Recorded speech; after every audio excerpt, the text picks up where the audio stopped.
All right, you're going to want to hear this. This is an incredible story about scientific rebellion, a wild, happy accident, and a doctor who did something, well, something pretty insane.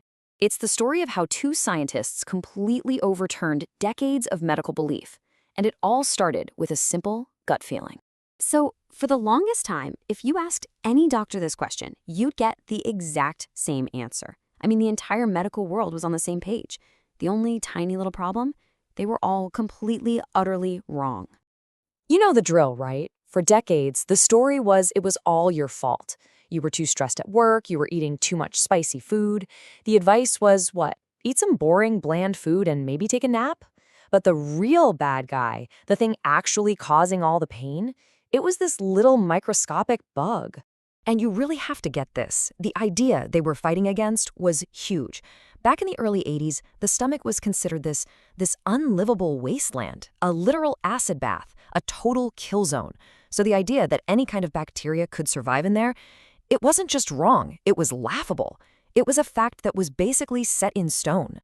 Okay, so let's set the scene. In Perth, Australia, we've got our heroes. And man, they are an unlikely pair. On one hand, you've got Robin Warren. He's this super meticulous pathologist, the kind of guy who sees the little things that just fly by everyone else. And then you've got Barry Marshall, this young, ambitious trainee who's, let's just say he's not afraid to shake things up. And this is how it all kicks off. Not with some big, earth-shattering theory, but with a super simple observation.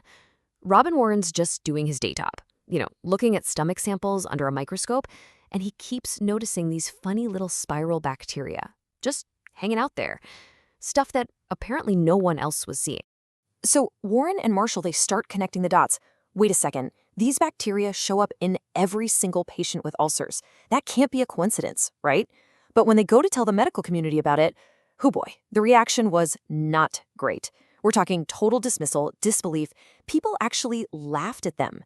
They got brushed off as just a couple of guys with some wacky theory. Now, look, to be fair to the skeptics, they kind of had a point. There's this fundamental rule in microbiology. If you think a bug causes a disease, you have to prove it. You have to be able to isolate it and grow it in a lab. The problem? Every single time they tried to do that, the petri dishes were just empty. Nothing. So without that proof, their whole idea was basically dead in the water. And then they get a massive break. And it's not because of some genius move. Nope, it was a total accident. See, the lab's standard procedure was to check the cultures after 2 days. If nothing was growing, they just toss them out. But one year, a technician just forgot. They left a set of samples incubating over a long Easter holiday weekend. So when everyone gets back to the lab 5 days later, there it is. The bacteria had grown. It turns out they were just really, really slow growers, and nobody had ever bothered to wait long enough. So now they had a name for their little troublemaker, Helicobacter pylori, and more importantly, they had living proof. You'd think that would be it, right? Case closed? Not even close. The critics just moved the goalposts. They were like, okay, fine. So the bacteria exists. So what? How do you know it actually causes the ulcers?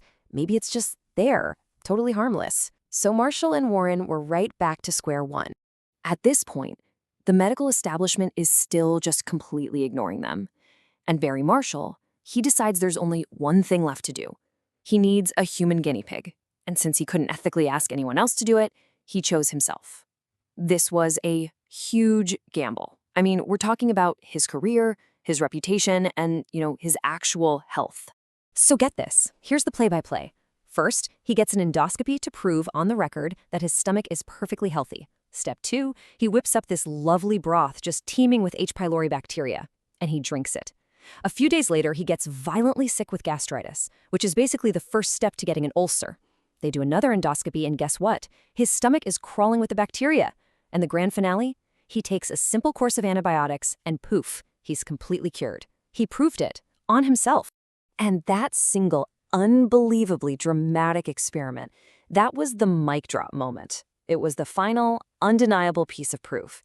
It just completely shattered that wall of skepticism and kicked off a full-blown medical revolution. I mean, think about the timeline here. It all starts with Warren just noticing something weird back in '81. Then you have the happy accident with the culture dish. Then in '84, Marshall performs that insane self-experiment. It took a long, long time, but the world finally came around. And in 2005, both of them were awarded the Nobel Prize. It was the ultimate vindication. And what they did, it really was monumental. Think about it. Before them, an ulcer was this chronic, agonizing thing that could land you in major surgery. After them, it was just a simple infection, something you could cure with a couple of weeks of pills. It is almost impossible to overstate what a game changer this was for literally millions of people. This whole story is it's the perfect reminder that science isn't some book of facts that never changes. It's a living, breathing process. It's always evolving. And sometimes you need rebels like Marshall and Warren, people willing to question everything, to really push it forward. And that really makes you think, doesn't it? What's a medical fact we all believe today that's going to turn out to be tomorrow's stress and spicy food myth? What's the next big thing we've got completely wrong? All it takes is one more person looking closer and another person brave enough to follow a hunch or, a gut instinct.